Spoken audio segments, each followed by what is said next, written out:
Bismillahirrahmanirrahim. Good morning, students. I welcome you to lab number 2 of the course of Basic Electronics. In this lab, we are going to study the behavior and IV curve of the silicon and germanium diodes. Before we actually begin, first of all, let us see how can we identify the positive and negative terminal of any diode. So for this purpose, please look at the basic structure of a diode that I have drawn over here. If you try to observe a real diode, you will always find a band on any one side of the diode. It can be of a black color or a silver color. Please remember that the side where this band or the silver color line or the black line is present represents the negative terminal of the diode, whereas of course the other side will be the positive terminal of the diode. So this is how we can identify the positive and negative legs of the diode. In the next step, what we want to do, we want to plot the IV curve of the diode. IV curve means current or voltage का graph बनाना है. For this purpose, definitely we will be needing multiple reading of currents and voltages. सारे उसी का आप graph बनाएंगे. For this purpose, we need a circuit. वो circuit कैसा होना चाहिए? It must contain a supply voltage. DC supply voltage होनी चाहिए. It should have a diode and a resistor. I already told you and informed you in the class that we usually do not connect the supply voltage directly with the diode in series without any other component, because the supply voltage may increase the diode sustainable level and it may damage the diode. Therefore, we always place a resistor in series with the diode so that the diode may not get burnt or may not get damaged. ठीक है. अच्छा, अब हो क्या रहा है कि definitely the voltage that we will be applying will not be a fixed voltage, but it should be a variable voltage so that you can have multiple readings of voltages and then the corresponding currents. So one change that I should make to this circuit diagram is an arrowhead over here which indicates that the supply is a variable supply. अच्छा, अब the thing is that I will not only be noting down the value of the supply voltage, but I also want to note the value of voltage that is appearing across the diode. I also want to note the current flowing in this series circuit. So for this thing and for this purpose, I have to modify the circuit to this structure. Supply will again be a variable supply over here. इसकी value को भी मैं note करूँगी. इसकी value को note करने के लिए I haven't shown any voltmeter over here because the supply that we will be using will have its own display. It will be displaying the voltage. तो हमें उसके लिए voltmeter की ज़रूरत नहीं पड़ेगी. To measure the voltage across the diode, you can see I have placed a voltmeter in its parallel. Voltage हमेशा parallel में नोट होता है, पता होना चाहिए. And to measure the current of the circuit, I have placed an ammeter in series with the diode and the resistor. चाहे मैं इसको सीरीज में यहाँ लगा लेती, चाहे मैं इसको यहाँ लगा लूँ, चाहे मैं इसको यहाँ लगा लूँ, it does not matter. ठीक है. अलबत्ता one thing is for sure कि एमीटर का पॉजिटिव टर्मिनल यहाँ होना चाहिए, नेगेटिव टर्मिनल यहाँ होना चाहिए. सिमिलरली वोल्टमीटर का पॉजिटिव टर्मिनल यहाँ और नेगेटिव टर्मिनल जो है वो यहाँ पर होना चाहिए. ये चीज़ आपको इंश्योर करनी पड़ेगी. ठीक है. तो ये कनेक्शन अब हम करके देखते हैं कि किस तरह से हो सकता है. Let's see that. Now you can see the basic diode. ये जो डायोड आपको कंपोनेंट्स में आपके अवेलेबल होगा. You can see the silver stripe on this side. This clearly indicates that this is the negative terminal and this is the positive terminal of the diode. Now we are going to place this diode on the protoboard or the breadboard. Next step में मैंने ये किया है कि diode को breadboard के ऊपर लगा दिया. प्रोटोबोर्ड बेसिकली मैं यूज़ कर रही हूँ इस वक्त. आप अपने ब्रेडबोर्ड के ऊपर ये काम बहुत आराम से कर सकते हैं. मैंने क्या किया, डायोड के पॉजिटिव टर्मिनल को ऊपर रखा है, नेगेटिव टर्मिनल को मैंने नीचे रखा है. ये बात मैं इस वक्त दोबारा रिपीट नहीं करूँगी कि मैंने डायोड को इस एक लाइन के अंदर क्यों कनेक्ट नहीं किया बल्कि दो अलग अलग लाइंस में क्यों कनेक्ट किया, ये अब आपको पता होना चाहिए कि ऐसा हमने क्यों किया। बहरहाल पॉजिटिव टर्मिनल को मैंने ऊपर रखा, नेगेटिव को नीचे रखा। अब पॉजिटिव टर्मिनल के ऊपर मुझे कौन से कनेक्शंस करने हैं, let us see that. Now we can clearly see कि हमें डायोड के पॉजिटिव टर्मिनल के साथ सप्लाई का पॉजिटिव टर्मिनल कनेक्ट करना है। So let us make this connection. और ये भी देख लेते हैं कि डायोड के पॉजिटिव टर्मिनल से एक वायर निकलनी है जो कि वोल्ट मीटर के पॉजिटिव टर्मिनल में जानी है। Let us do this connection as well. देखें, ये आपकी सप्लाई है, क्लियर नज़र आ रहा है। ये सप्लाई का पॉजिटिव टर्मिनल नज़र आ रहा है, ये सप्लाई का नेगेटिव टर्मिनल नज़र आ रहा है। तो मैं पॉजिटिव टर्मिनल से एक वायर यहाँ से निकालूंगी और जाके डायोड के पॉजिटिव टर्मिनल पे कनेक्ट कर दूँगी। Let me do this. Now you can see कि मैंने इस पॉजिटिव टर्मिनल से एक वायर निकाली है और डायोड का जो पॉजिटिव टर्मिनल जो कि ऊपर था मैंने इसी के साथ कनेक्शन कर दिया। देखिए, मैंने स्पेसिफिकली इस लाइन के अंदर, इसी बॉक्स में नहीं डाला बल्कि इसी लाइन के अंदर किसी भी एक लाइन में डाल दिया, क्योंकि अगर इस बॉक्स के अंदर डायोड का वायर गया हुआ तो इसका मतलब है अब इससे कनेक्शन बनाने के लिए मैं बाकी किसी भी बॉक्स के अंदर वो वायर लगा सकती हूँ। मैंने लगा दिया। अच्छा, इसी पॉजिटिव टर्मिनल से अब मुझे एक वायर निकालना है वोल्ट मीटर में डालने के लिए। तो मैं इन्हीं दो तीन जो बॉक्सेस बचे हैं उनमें से एक और वायर निकालूंगी अभी और उसको वोल्ट मीटर में दे दूंगी। Let us see how we can do this. तो मैंने क्या किया है, यहाँ पर से देखें एक वायर निकाल ली है, ये वो वायर है और ये कहाँ जा रही है, ये पॉजिटिव टर्मिनल नज़र आ रहा है मुझे वोल्ट मीटर का, ये मैंने यहाँ फिक्स कर दिया है। इस वोल्ट मीटर के पॉजिटिव टर्मिनल को मैंने निकाल कर इस वायर से कनेक्ट कर लिया, ये यहाँ पे कनेक्टेड है, ठीक है। अच्छा, एट द सेम टाइम क्योंकि मुझे इससे वोल्टेज मेजर करना था और डीसी वोल्टेज मेजर करना था, ये वोल्ट मीटर इस वक्त डीसी वोल्टेज के ऊपर जो है वो सेट नज़र आ रहा है आपको। रिमेनिंग सर्किट को ऑब्ज़र्व करते हैं। जिस जगह डायोड का नेगेटिव टर्मिनल है वहीं पे वोल्ट मीटर का नेगेटिव टर्मिनल आके कनेक्ट होना चाहिए, एक चीज़। और उसी जगह से एक वायर निकल के एम मीटर के अंदर पॉजिटिव वाले टर्मिनल में जानी चाहिए। हमें ये 2-3 कनेक्शन करना है। डायोड के नेगेटिव टर्मिनल पे लाके वोल्ट मीटर का नेगेटिव कनेक्ट करना है और उसी टर्मिनल पे एम मीटर का पॉजिटिव कनेक्ट करना है। Let us do that. अब आप देख सकते हैं कि मैं इसी डायोड के नेगेटिव टर्मिनल पर एक कनेक्शन करूँगी, ये रहा। यानी कि मैंने जहाँ डायोड का नेगेटिव टर्मिनल था वहाँ से एक वायर निकाली और इसका दूसरा एंड ये इसी मल्टीमीटर का नेगेटिव टर्मिनल है, मैं यहाँ से कनेक्ट कर दूँगी तो ये इसके पैरेलल में आ जाएगा। Let me connect it. तो डायोड के नेगेटिव टर्मिनल से ये वायर निकल रही है और ये मल्टीमीटर के नेगेटिव टर्मिनल पे जा रही है, ये इसी वोल्ट मीटर का नेगेटिव टर्मिनल आ गया। अब हमें क्या करना है, इसी नेगेटिव टर्मिनल के ऊपर से एक यहाँ से इसी लाइन से एक और वायर हम निकालेंगे और देंगे एम मीटर के अंदर। तो मैं इसी लाइन से एक और वायर निकालती हूँ। डायोड के नेगेटिव टर्मिनल से एक और वायर मैंने निकाल ली है जो कि एम मीटर में जानी है। वो एम मीटर ये है। इस एम मीटर से जो करंट मेजर होगा वो मिली एम्पेयर रेंज का होगा। मैंने इसको मिली एम्पेयर पे रखा। जो वायर निकल रही है डायोड के नेगेटिव टर्मिनल से, ये वाली, इसने जाना है एम मीटर के पॉजिटिव पे, यानी मैं एम मीटर के इस रेड वाले पे करूँ। लेकिन ये आप ये देख लें कि अगर मुझे वोल्टेज मेजर करना है या करंट या डायोड ऑप्शन, तो मैं इस रेड वायर को यहाँ रखूँगी। अदरवाइज़ मुझे इस रेड वायर को कहाँ रखना है, मुझे इस रेड वायर को करंट मेजरमेंट के लिए यहाँ रखना है। तो that is why I am not going to connect this red terminal over hair.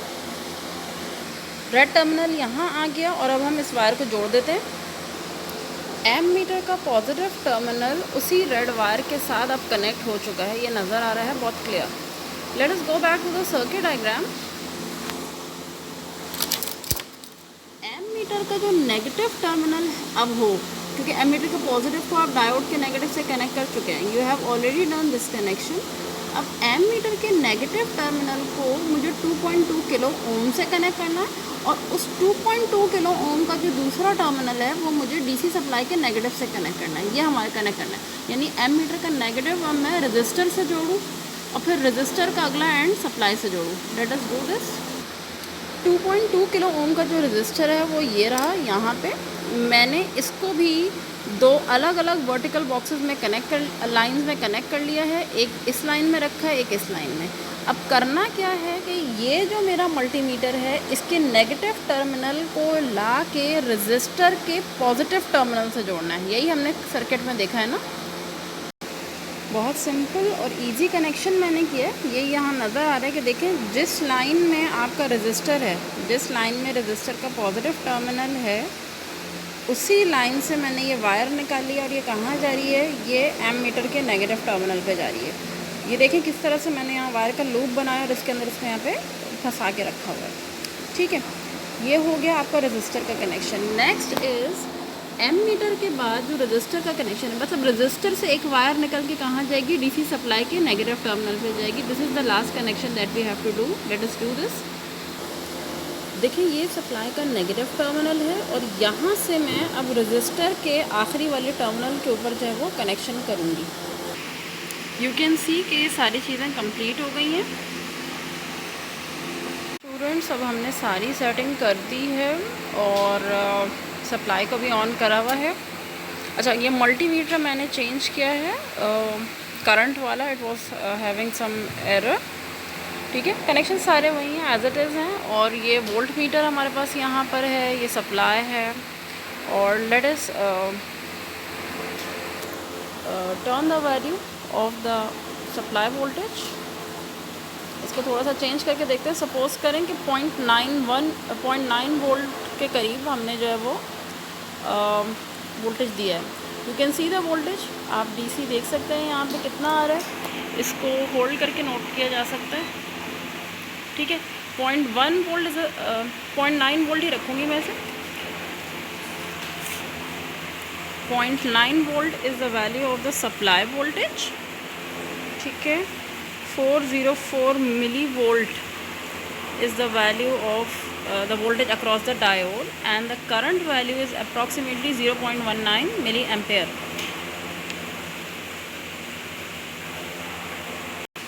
Supply voltage की वैल्यू को आप रेंडमली अपने अंदाजे से बढ़ा लें। मैंने यहाँ पे 1.3 कर दिया है।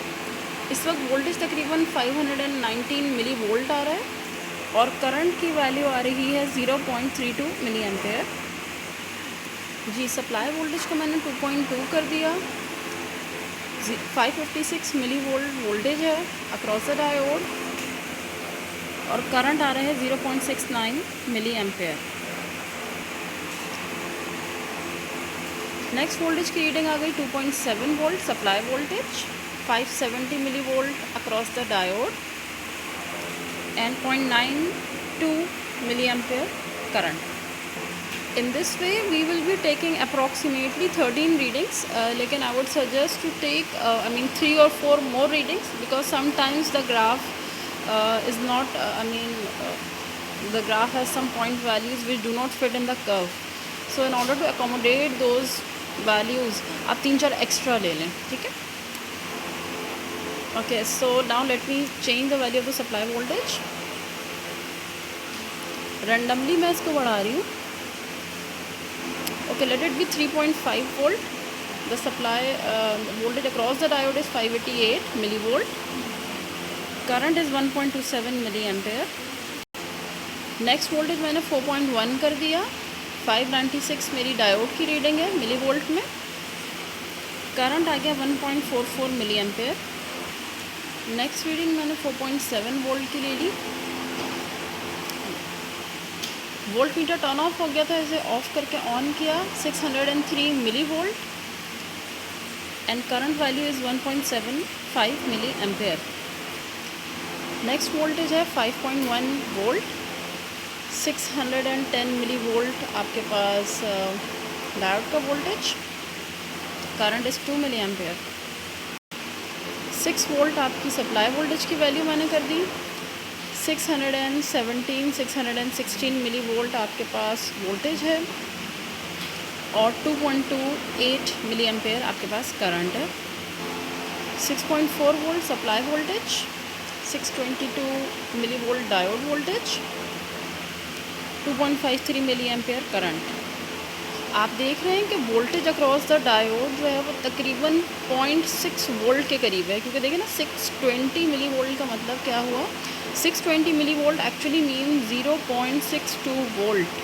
तो वोल्टेज अक्रॉस द डायोड तकरीबन 0.5-0.6 तक इतना ही कांस्टेंट रह रहा है और इसके आसपास ही रहेगा, इंडिकेटिंग कि ये डायोड जो है वो सिलिकॉन डायोड है। प्रैक्टिकल सिलिकॉन डायोड जो हैं उनका ड्रॉप 0.7 नहीं तकरीबन 0.5-0.6 के करीब से चेंज होना शुरू हो जाता है, मतलब 0.5-0.6 के करीब ही रहता है इसका ड्रॉप।